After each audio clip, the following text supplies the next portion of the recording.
Welcome to Hitman Boxing. So Errol Spence is getting tired and tired of waiting to fight for this IBF strap, whether it's going to be against Kell Brook or the next contender in line for that IBF strap. And quite frankly, it doesn't matter who Errol Spence fights for that IBF strap. I can guarantee you that he's bringing that shit back home to the U.S., whether it's Kell Brook in a fucking body bag or a nigga named David Ivan Yessin. It don't fucking matter, all right? That's the first thing I want to say, all right? Second thing I want to say, let's get on to the Kell Brook situation, all right? Kell Brook just had a really grueling fight with Triple G. He put up a hell of a fight, and he gained so much respect for me in that fight. I've talked so much shit about Kell Brook in the past, but he really showed a lot of heart in that fight. I think it was stopped a little bit too early, in my opinion. Kell Brook was winning those rounds. He even staggered Triple G, and I believe, what was that, the second round with an uppercut. Matter of fact, he lifted this motherfucker's soul out of his body. I seen that shit. But fuck it. Kell Brook lost the fight, lost his O in the process. It's all good. He ended up with a broken eye socket after the fight from being just brutally, brutally fucking worked by Triple G, man. It's funny. He was winning the rounds, man, but he just didn't have enough to fight this guy. I mean, he went up to middleweight, 13 pounds.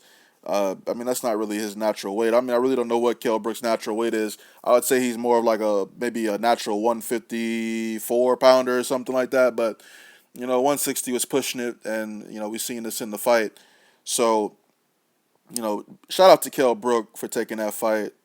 But if we're getting back down to business and we're talking about the 147-pound division, as far as Kell Brook fighting Errol Spence, I don't think he beats Errol Spence. Okay, I don't see it happening. In the fight with Triple G in the first round, I did see Kell Brook take some nasty shots to the body, looking like he wanted to fucking throw up all them chocolate brownies he was eating the night before, man. So just imagine if Errol Spence fights him. I mean, it's gonna be a body attack the entire fight. I don't see him. I don't fucking see Kell Brook beating Errol Spence, and I'm sticking to what I've been saying on this channel for the past months. So like I said, whether it's Kell Brook or somebody else who's ranked by the IBF, Errol Spence is gonna have that belt sooner rather than later. Which brings me to the other champions at 147. You've got, let's just talk about Danny Garcia, who holds the WBC title, and you've got Keith Thurman, who holds a version of the WBA belt. So both of these dudes are on bullshit. All right, Danny Garcia is probably on the most bullshit out of everyone in the 147-pound division. He's fighting a fucking bum in his next fight. Okay, let's rewind things a little bit. When Danny Garcia was asked about fighting Errol Spence, what did he say? He said, "Oh, Errol Spence, he got to get his weight up, right? He gotta fight somebody. He got to fight more B-level fighters, right?" Okay, so all right. He fought Bundu. He knocked out Bundu. He knocked out Chris Algieri. But the one thing that fucking strikes me as odd is Danny Garcia want to go ahead and fight Errol Spence's motherfucking leftovers for his next fight because he's a fucking cherry picker. All right. You can't say shit like that and then cherry pick a nigga's old opponent.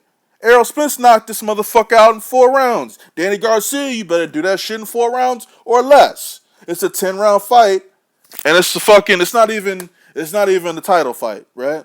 Whatever. Danny Garcia, do whatever the fuck you gotta do, man, because your days are numbered as champion. Which brings me on to Keith Thurman. Keith Thurman is looking to fight Danny Garcia. I say Keith Thurman beats Danny Garcia and takes that green belt. But after that's all said and done, Mr. One Time, you say you want to unify the division, right? So if you want to unify the division, that means you got to fight another champion, right? Well, Errol Spence had that IBF strap come 2017. So let's see how quick you are to make a fight with Errol Spence. You've been making excuses for a long fucking time now, Keith. And, after watching you fight Sean Porter, man, I gained a lot of respect for you, man. But, again, I don't see you beating Errol Spence. Again, Keith Thurman is another guy who's very vulnerable to the body, who's very susceptible to getting hurt. We've seen what happened with him and Collazo. Um, he got hurt pretty bad to the body. He showed some really good composure, man. But when you going up against a motherfucker who's a specialist to the body, what do you really think is gonna happen? You know, one time, a lot of people have called him once upon a time, Keith Thurman. He's gonna lose his O at 2017 if he fights Errol Spence. Believe that. A lot of motherfuckers' O's are gonna be missing in 2017. Okay, Kell Brooks' O's already gone. Now it's just time for Danny Garcia and Keith Thurman. They shit gonna be gone too. So Errol Spence, I got Errol Spence, um, winning all those fights at 147. I see him reigning supreme over 147 uh, for some time. Like I just don't see anybody at that weight that could beat him. We could talk Manny Pacquiao, but Manny Pacquiao's so motherfucking scared to hop in the ring with somebody that's a threat. The motherfucker, he rather go to the Philippines, chop motherfuckers' heads off and smoking some weed when this motherfucker was doing drugs his entire fucking life. Not just when he was a fucking teenager when he was fucking fighting in the fucking amateurs. His whole fucking professional career he's been fucking taking drugs and fucking whores. And yeah, he's been taking steroids too, man. Fuck it. We all know he's been taking that juice, drinking them shakes. Manny Pacquiao, bitch ass motherfucker. Don't want to fight nobody at 147 that means some shit. I hope Jesse Vargas knock you the fuck out. But sorry to get off topic there. This is about Errol Spence. So Errol Spence wants that IBF strap. He don't give a fuck who he got to fight. He just wants that shit. 2017, I'm calling it right now. It's going to be the year of Errol Spence. And the rest of these motherfuckers, they're just going to, as Mike Tyson said it, these other motherfuckers at 147 will be fading to Bolivia. Hitman boxing, I'm out this bitch.